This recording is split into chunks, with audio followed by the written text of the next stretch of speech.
Second quarter set to go again. Haverford School playing in their home whites. Malvern Prep road, blue on blue. Will Gorel makes quick work of the opening faceoff of the second quarter. Second quarter brought to you by Merrill Lynch.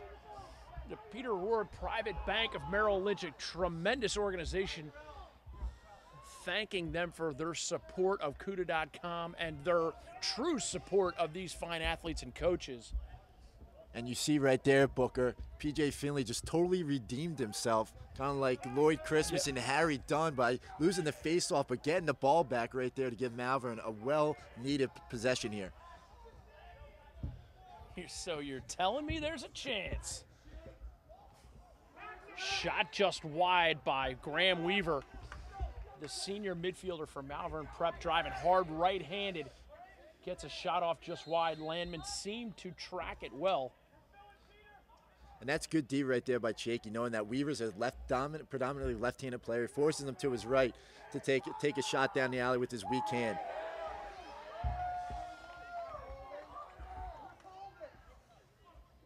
At Haverford defense, I tell you, we came in here expecting Malvern's defense to look good. I'm trying to find which one of these Haverford defensemen doesn't remind me of the great Jerry Byrne. Right there, and you see Connor and Warner Bailey bringing the ball up. And when we got here early, Booker, it's all the fans out there, the Bailey brothers were just coming out of the weight room here at Cabrini, and it obviously shows that some of the punishment that they're laying early on these Friar players. Graham Weaver shares it up top with Russ Atkinson. And Brett, we've said it a couple of times, the athleticism and caliber of play here with the Malvern Prep, Haverford guys, and of course game 2, Lawrenceville against Episcopal.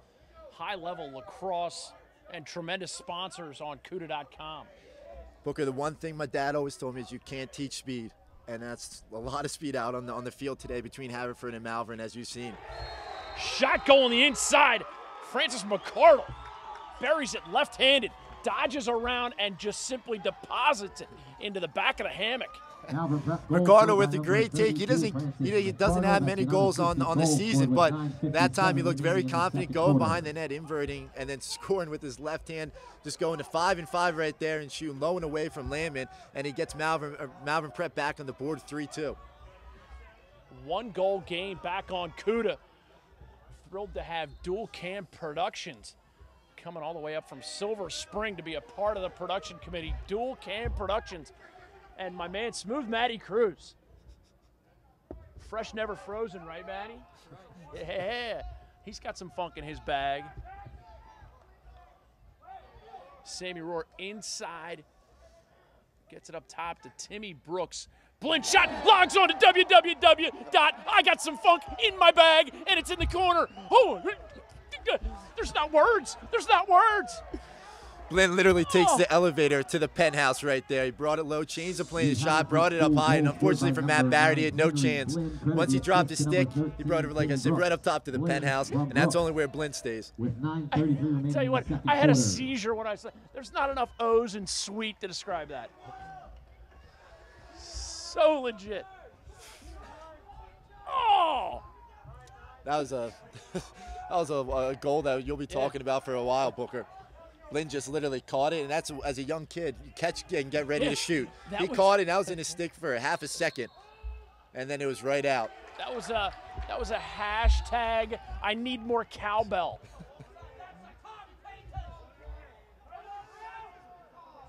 Malvern Prep comes right back, wins the face-off, and now possesses far side.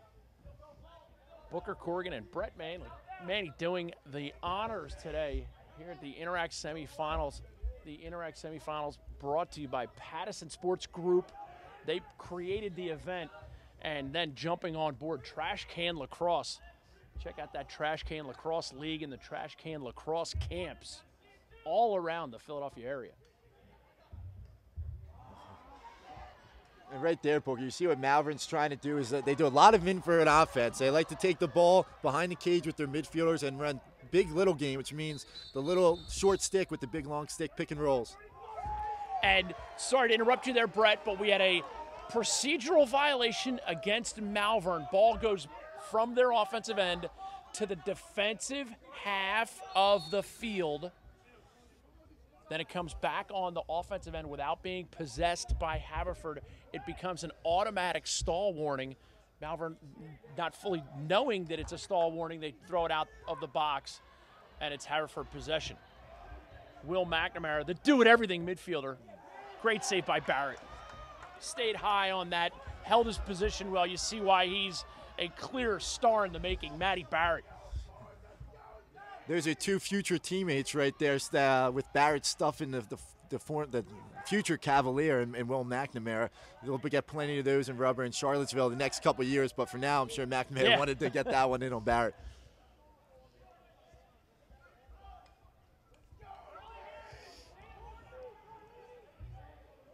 Joey Carlini possesses now, gets it across. Hilburn going to go for an invert. Also in Tommy O'Connor on midfield. Far side, Connor Glancy, number 3.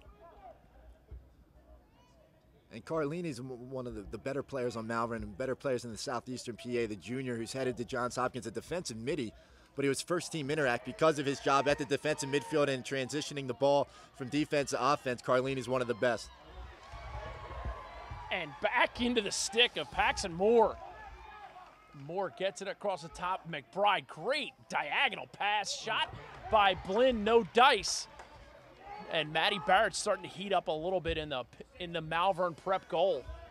And right there, Barrett, when you bring your stick high and you shoot high, Barrett will save those shots. You saw Blint the one time brought it low and then shot high, and that's why he scored. But right there, high to high, Barrett's got that all the way. And a takeaway on the near side. Great move by Zach Rigo. Shot, goal. Zach Rigo just right there said, let me see your 1-2 step. Faked left, 1-2 step, went right to his right hand. The future Hoya had a phenomenal take right there as he puts the Fords up 5-2. And I saw assistant coach for Georgetown, Scotty Urich, before the game, chatted him up a little bit, but I was mainly focused on connecting with Coach Lars Tiffany from Brown, one of the just great people. I can't tell you how much I enjoy spending time with Coach Tiffany. Spoke with Coach Bob Schilling on the phone today, your former mentor. We used to call him Bernie Lomax at Delaware with his resemblance to just like Bernie Lomax. And we'll tell you real quick the save there by Landman, but we were moving like Bernie back in 2005 before it became a big dance craze. University of Delaware lacrosse team was doing it first. Of course, referencing Weekend at Bernie's. 6:25 to go, second quarter. Second quarter brought to you by the Peter Rohr Private Bank of Merrill Lynch. And right there, I don't think Coach Metzbauer was happy with that shot in transition. Kind of unsettled transition, but the ball is shot right at Landman's feet. That's an easy save for any goalie. That Peter Rohr Private Bank of Merrill Lynch, solely involved to support the tremendous efforts of these great athletes and coaches. CUDA.com cannot say thank you enough to the great sponsors that make these events possible and bring it to the World Wide Web. We get feedback from all over the country. Timmy Brooks behind the cage to Rigo. Ball pinballs around the inside and is controlled by Chad Rafferty. Rafferty, the other defender from Malvern, going to Notre Dame. And now Eddie Morris, the Hopkins future Blue Jay, back to Rafferty. And see, Rigo, right after he made that pass, Booker was mad at himself because he forced that in there to Riley Hupfeld. Ball pinballs around the inside. Finally controlled by Malvern Prep and Kevin McGeary. Excuse me. And right there's a turnover, which is something that Malvern Prep, since they haven't got many offensive possessions here, those unforced turnovers will kill them, and they need to capitalize when they can. Right there is just dropping passes that they have to catch. They catch and shoot that. They have great opportunity at scoring a goal, but the hardest thing about shooting a ball is catching it first. The NXT Sports Philly Showcase Camps, offering a unique opportunity for education and exposure.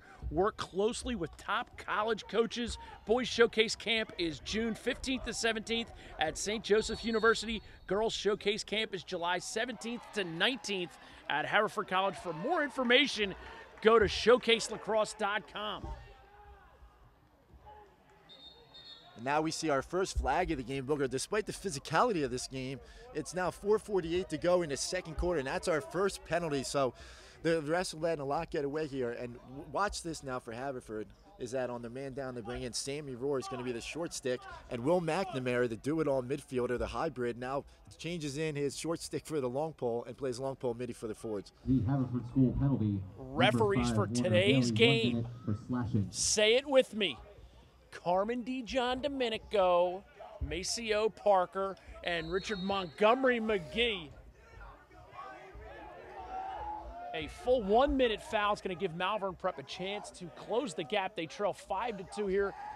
4:37 to go. Second quarter.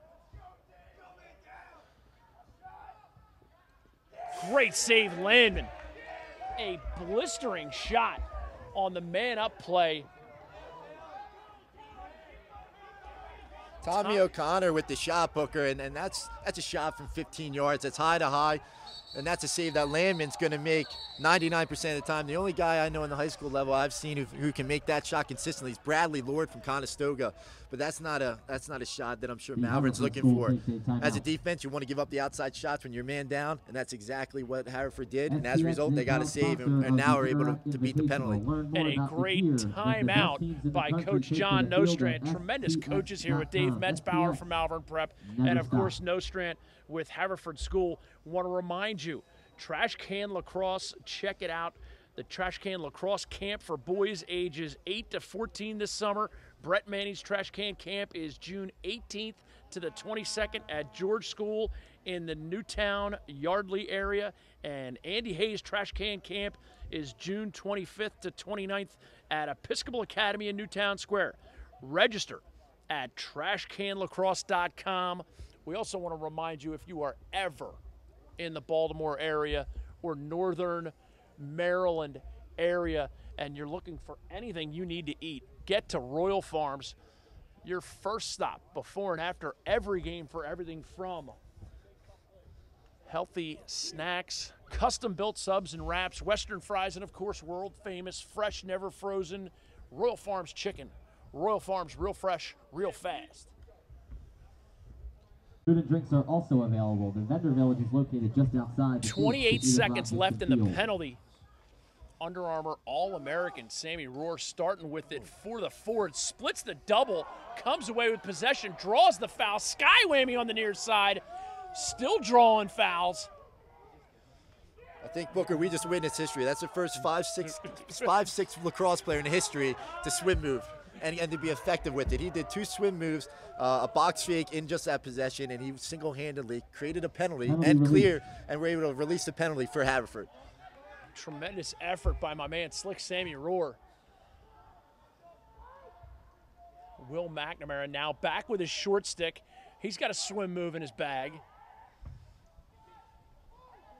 And behind the cage with Rigo, returns it to McNamara. A little hitch move by McNamara, but tremendous defense by Malvern Prep's Greg Pelton, sorry.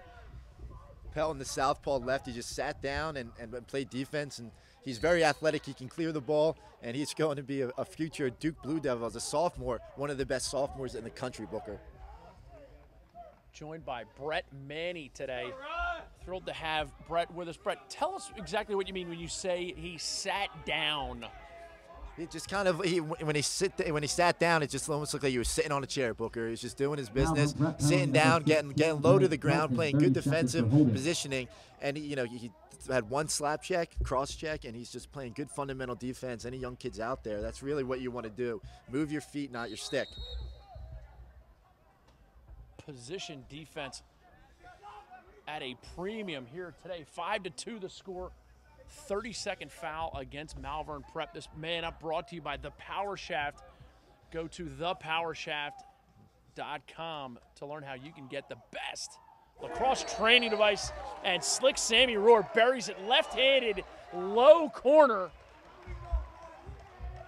And it's now 6-2. Haverford. Goal scored by number 4 Sam Rohr. Credit the assist. And Sam Rohr did a great job of hiding his stick there, Brooke. He brought his stick all the way back to Eastern College across the street. That's how far back he brought his stick to show deception. Matt Barrett couldn't see it, and as a result, it deposits in the back of the net.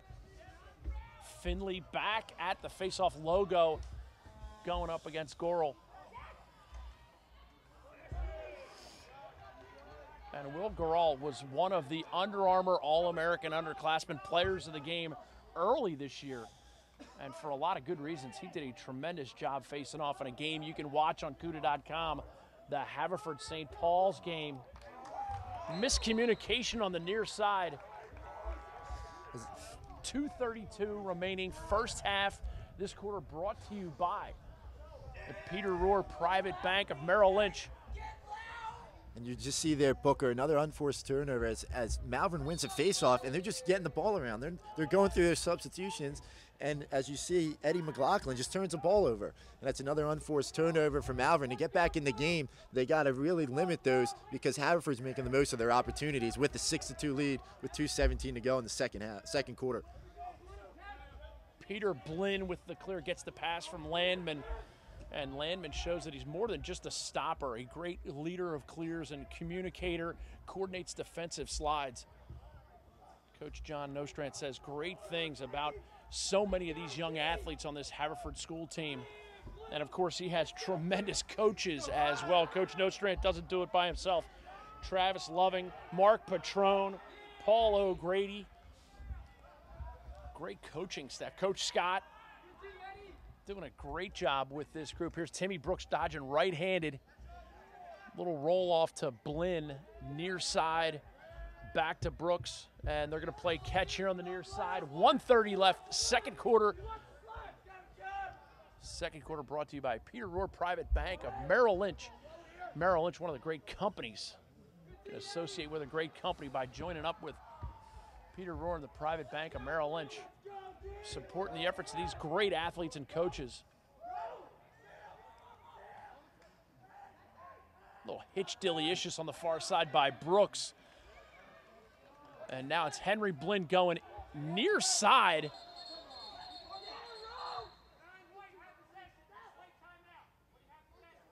The Haverford School And a takes a timeout on the near side. Coach, tell us about that Trash Can Lacrosse League. I know you're heavily involved. Yeah, Trash Can Lacrosse is great for developing younger players. It starts from fourth all the way up to 8th grade. Trash Can Lacrosse, Andy Hayes, a phenomenal coaching staff. You can just go to www.imnext.com. Check out Trash Can Lacrosse, Next Lacrosse. But Trash Can really for the middle-aged kids from 4th all the way up through 8th grade, developing them with the stick skills. And Andy Hayes and his staff do a phenomenal job of really teaching stick skills. And Booker, the one thing that kids can always get better is with their stick skills, because everyone's blessed with different athletic ability. And what Andy Hayes really concentrates on is stick skills and having fun. And it's starting to really become the premier middle school program for kids. Got to also thank the Pattison Sports Group for bringing CUDA.com up here to bring amazing high school lacrosse action here in the Interact semifinals. Rothman Institute is proud to be recognized again in 2012 as having semifinal. Limited tickets are Second available. quarter finding 58.7 seconds left as Haverford gets it behind a veteran timeout call by Coach John Nostrand.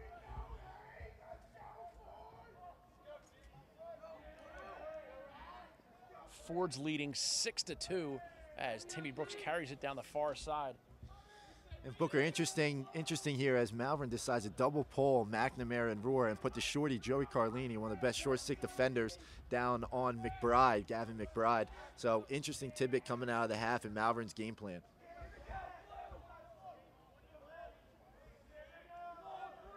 Rigo behind the cage, defended by Eddie Morris.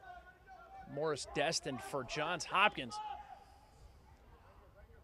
10 seconds left now. Here's Sammy Rohr dodging right-handed, looking for a little Mamba inside pick play. McNamara's shot handled inside, and Malvern Prep with the defensive stand. A great second quarter now in the books. First half concluded 6-2. Haverford with the lead. Gotta thank our sponsors, NXT Lacrosse and the Philly Lacrosse Showcase, as well as at Trash Can Lacrosse League. All of those websites can be found by going to trashcanlacrosse.com, phillylacrosseshowcase.com. Amazing opportunity for kids. to get exposure. And of course, Brett, you and I will be choosing the Under Armour All-American Underclassmen Player of the Game. That Under Armour All-American Underclassmen event, tremendous experience for kids, boys and girls. Make sure you go to UnderArmourLacrosse.com to learn more. That Under Armour event takes place June 30th and July 1st in Towson, Baltimore, Maryland. And Booker, the Under Armour event for underclassmen out there, that's really the team that you want to be on. You have the best of the New York, Pennsylvania, and now there's a West team, a Midwest, a South, and all the kids that are playing and make those teams. That's the elite. That's the cream of the crop right there. And those kids really put on a phenomenal job when they play at the Under Armour games, and it's a great opportunity for kids to play in front of some of the best Division I, Division II, and Division III coaches. Perfect.